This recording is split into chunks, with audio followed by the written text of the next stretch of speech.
personas hay cosas que no cambian, necesidades del ser humano que por los siglos de los siglos se han mantenido. Pero hay algo que nos une tanto como seres humanos como el mundo que nos rodea: el movimiento. ¿Te has preguntado alguna vez el significado de hacer nada?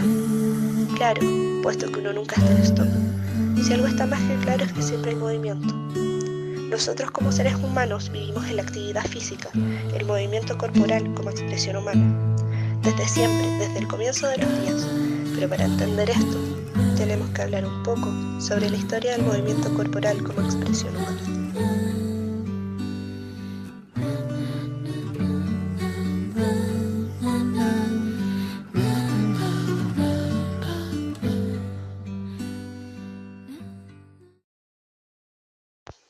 Cuando vamos a hablar de historia, si hablamos de orígenes del movimiento y actividad física, nos tenemos que remontar hasta la prehistoria. La prehistoria. Si hablamos de orígenes del movimiento y actividad física, nos remontamos hasta la prehistoria. Muchos autores hablan que no hay una fecha exacta, pues el movimiento físico se origina desde el origen del ser humano. Pero lo que está claro es que procede desde nuestros ancestros. Los primeros vestigios del movimiento o actividad física nacen desde la necesidad de subsistir y comunicarse, para poder así generar una comunicación desde el movimiento y desde las danzas. Desde la caza para su alimentación hasta la defensa que comprendía tanto la necesidad de correr, saltar, nadar, etc., lo que lleva a que el ejercicio físico se transformara en una necesidad primaria para su existencia, para la lucha por sobrevivir. China. Cuando se habla de deporte y cultura, podemos dirigirnos a la antigua dinastía china, teniendo actividades prácticas físicas como la danza, incluso 2000 años antes de Cristo. China, con grandes creencias tanto espirituales como intelectuales, frente a la necesidad de ocio, los lleva a la invención de los primeros juegos y deportes, tales como los bailes, el tiro con arco y flecha, los combates y otros más. Incluso la sociedad china creó un movimiento gimnástico enfocado en la prevención de enfermedades y el mantener una buena condición física, hoy tal conocido como el Kung Fu. India. Si bien la India es igualmente antigua que la dinastía china, India tenía un enfoque meramente religioso, enfocado principalmente en la unión con sus dioses. Egipto. En Egipto la actividad física relacionada con el deporte estaba principalmente enfocado en la salud del cuerpo, por lo que era altamente exclusivista y discriminatorio. Era casi exclusividad de la élite. Además de los entrenamientos militares que se enfocaban en el aprendizaje del manejo de armas, la lucha, la natación, danzas guerreras y ejercicio destinado a la mejora de las cualidades físicas que necesitaban en la guerra. Grecia.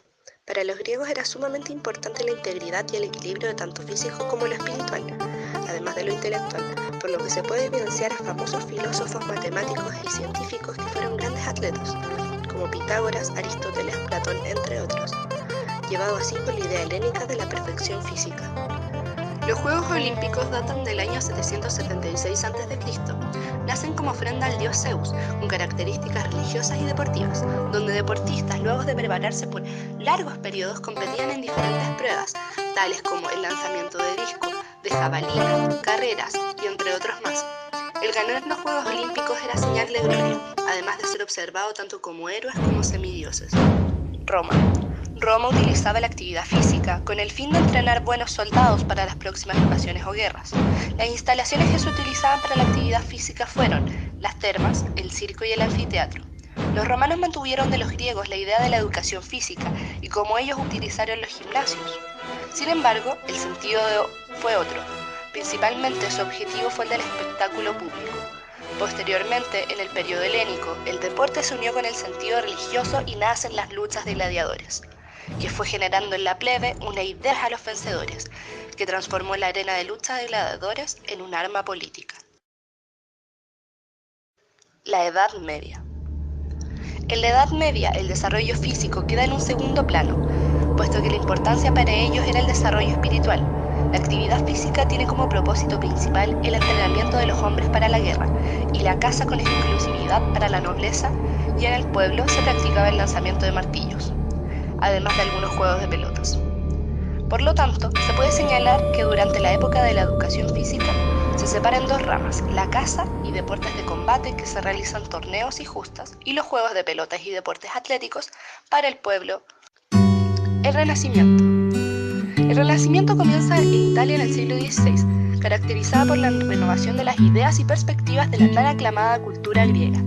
Durante el periodo del Renacimiento nace una nueva perspectiva de los ejercicios físicos, volviéndose a una nueva filosofía con respecto al cuerpo y sus cuidados. Sin embargo, no dejan de lado la influencia religiosa. Por otro lado, nacen nuevas perspectivas sobre la educación física, enfocándose en cómo éstas podía ayudar al desarrollo tanto físico como intelectual de los adolescentes y niños, por medio de juegos o actividades, buscando siempre las actividades más relacionadas con la naturaleza del movimiento del ser humano. Edad moderna. Ya en 1800 comienza a surgir distintas zonas que definen con diferentes enfoques los ejercicios físicos, como lo que se relaciona con la evolución de la gimnasia. Estas zonas se dividían en tres. La primera zona, relacionada con la escuela alemana. Con Gutsmuth y compañeros, velaban porque el ejercicio físico formara parte de la educación integral del niño, para lo cual luchaban constantemente por la inclusión de la gimnasia en la escuela. Frank Nachtegaal fue quien en Escandinavia expande ideas de Gutsmuth. A partir de esto, logra en 1799 fundar el primer instituto privado de gimnasia en Europa. Luego de unos años logra incluir la gimnasia como asignatura en la enseñanza primaria y funda el Instituto Militar de Gimnasia, con la idea de corregir los ejercicios para darle un movimiento armónico con el cuerpo, sus formas y actitudes. Y así comienza a nacer la gimnasia sueca. Ya con el Real Instituto Central de Gimnasia de Estocolmo, esta escuela se convierte en la cuna de estudios y en el centro docente de la educación física más prestigioso de Europa. Y para finalizar, la tercera zona, la escuela francesa, quien optó por un método natural, un verdadero retorno a la actividad del hombre primitivo. Se basa en la vida con el contacto de la naturaleza. Época contemporánea. Ya en la época contemporánea comienza la organización de cada deporte de forma particular, conjunto con un arbitraje para organizar de mejor forma el deporte, dando origen a las federaciones deportivas, lo que nos lleva posteriormente a la vuelta de los Juegos Olímpicos. Hasta el día de hoy se hacen presentes.